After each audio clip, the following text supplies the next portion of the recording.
Hey everybody, it's Jeff Antoniuk. Welcome to Digging Deeper Jazz Videos. Today we're going to be talking about triad pairs. And this is going to be for all instruments. And I'm talking about any melodic instrument. I'm talking about piano and guitar in a comping sort of fashion. This is going to be some really fantastic stuff for you to use melodically and harmonically. So on the saxophone, what does a triad pair sound like?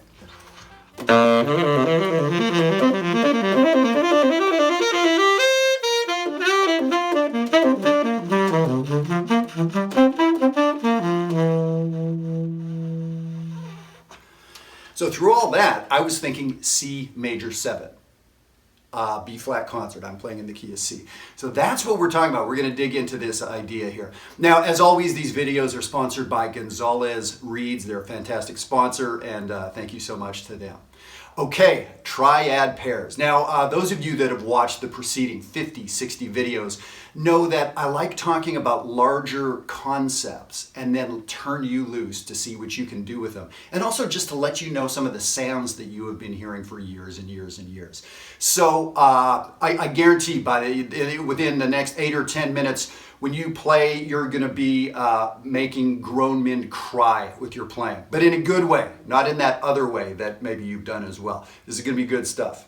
Okay, so let me put this sheet up on the screen that I would love to send out to you. There's almost always a PDF with each session that we do here, and I'm always happy to send those to you. It's diggingdeeperjazz@gmail.com. Send me an email and I would be happy to send you one of these PDFs. So here it is up on the screen.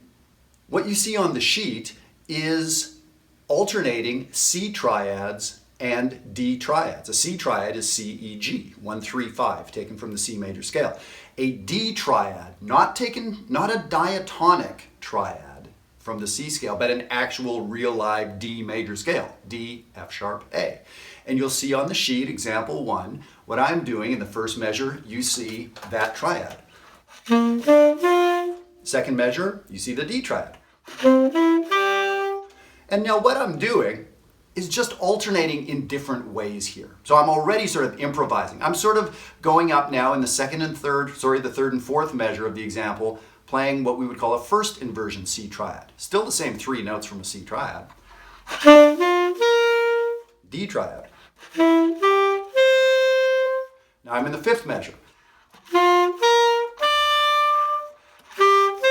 Etc., etc., right? So let me play what's on the sheet for you. I'll put on an accompaniment here, and all it is it's going to be playing a B flat concert. This is confusing. It's going to be playing B flat concert for those of you with perfect pitch. Just think in the key of C for me. So the sheet is in the key of C, and this is just C major 7.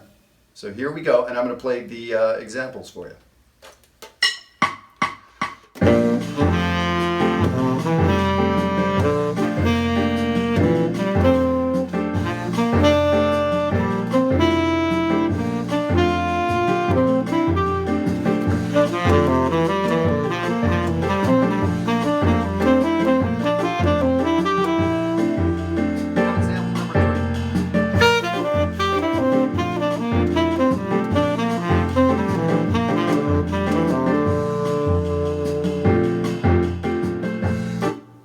So that's a pretty amazing sound.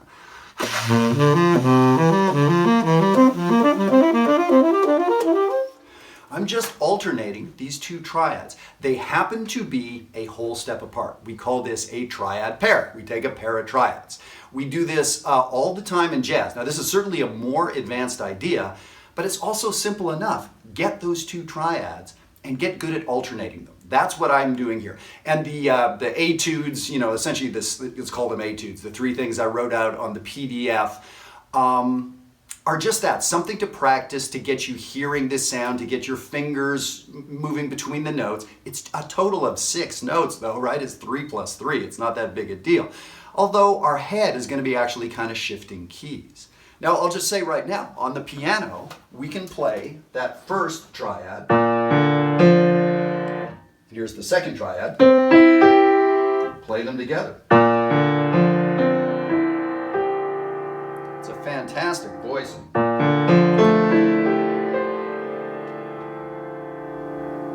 sort of a major 7 sharp 11 sound or a Lydian sound. So the sheet talks about it a little bit more. But this is a tool, first of all, to get us sounding a little modern. Even though they're triads, they sound amazingly modern.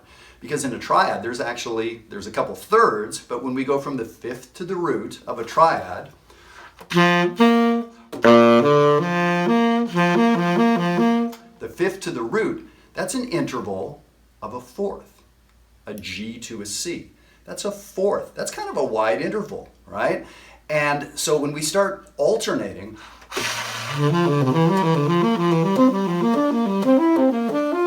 we get these really interesting major thirds, minor thirds, and fourths coming out of these two triads.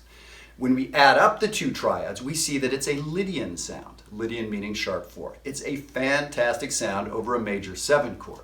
So here's the thing. I said on the sheet, we're not going to dig into it today, but this works on a dominant 7 chord as well. This exact same sound. So this is like a whole lot of bang for the buck for you. So let me do this. I'm going to put on the backing track again of just the major 7 chord, C major 7, in my thinking relative to this sheet. C major 7. It's all you're going to hear from the background. And what I'm going to do is play these first 3 examples again. Then I'm going to start improvising a little bit between, so it's not going to sound like such an etude or, that sort of thing. Here we go.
So it's literally 2 triads. It's literally a total of 6 notes.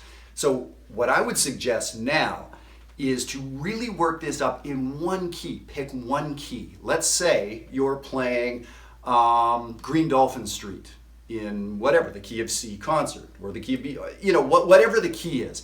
Find that song that has some major 7th chords and work this up in that one key. Don't do this in all 12 keys, not to begin with. It's just going to become a total mess in your head. You're going to get nowhere quick. So really work this up and get so that you can practice going between those 2 keys. And it doesn't really matter the speed. Here's the other thing. Whether in example number 1, let me put it back on the screen. In example 1, I'm going between the triads every 4 beats. In example 2 and 3, I'm going between the triads every 2 beats. It doesn't matter, really, the harmonic rhythm. That's sort of up to you. You'll get used to the sound you want. You'll get used to what it sounds like doing it almost randomly between the 2 keys. But that's the thing. Practice that, then do it along with a play along. Do it when you are getting an opportunity to play and really hear what this sounds like. So practicing it that way. It's cool that this kind of tickles your brain. Wow, that's neat. There's a pair of triads that creates this thing that's greater than each was individually. Absolutely. And there are so many more triad pairs coming up. And you know what? I just mentioned this idea of getting to play out. Like, it's important to practice this stuff, then play it with real people. Well, so I think a lot of you out there, the adult students that I'm talking to, the semi-pros out there who don't get a lot of opportunity to play, I'm going to put something up on the screen. If you haven't heard about jazzwire.net yet, check that out. That's something I've been hinting at for the last 20 or 30 videos. And in early 2018, this is going to be launched. This is built for you guys, adult amateur players who are loving this information, the preceding videos, wherever you get your information. It doesn't have to be from me, right? But wherever you're getting this information now, how do we meet other people, and how do we stay on task, and how do we keep practicing, and how do we stay excited, and who do we ask questions of? That's what jazzwire.net is going to be about. So you get the idea here with this triad pair. Now here's the last thing I want to say about it. We'll just keep it short and sweet, is that there are many pairs of triads that work really well. Igor Stravinsky, heard of him? Well, in Petrushka, he famously used a pair of triads that were a tritone apart. I don't remember exactly the voicing that it was, but it was essentially...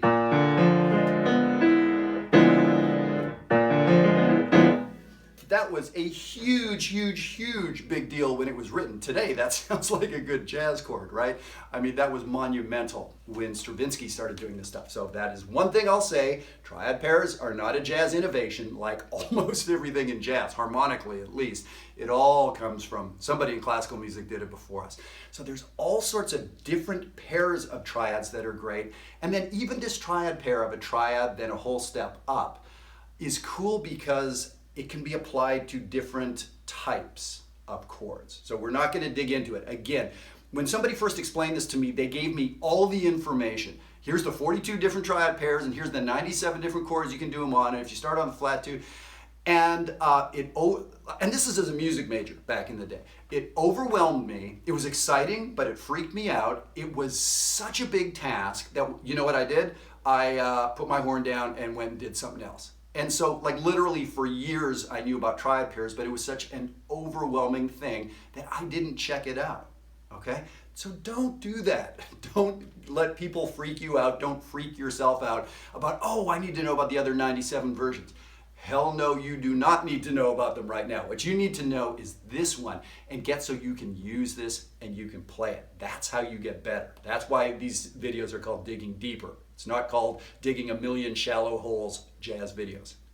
Digging deeper. So that's what I would love for you to do. So please send me an email to diggingdeeperjazz@gmail.com. If you've already asked for a PDF, I'm happy to send each new week's PDF. I'll just send to you automatically, just so you don't have to write me a million emails. This was a request from one of our watchers wanting to know a little bit more about the Lydian sound in triad pairs. So thank you so much, Walter, for asking about this.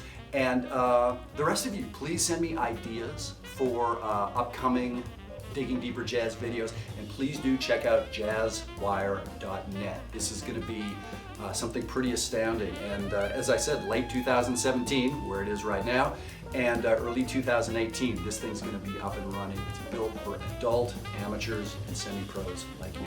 So thank you so much for tuning in. Hope you enjoyed this, and we'll see you next time. Take care.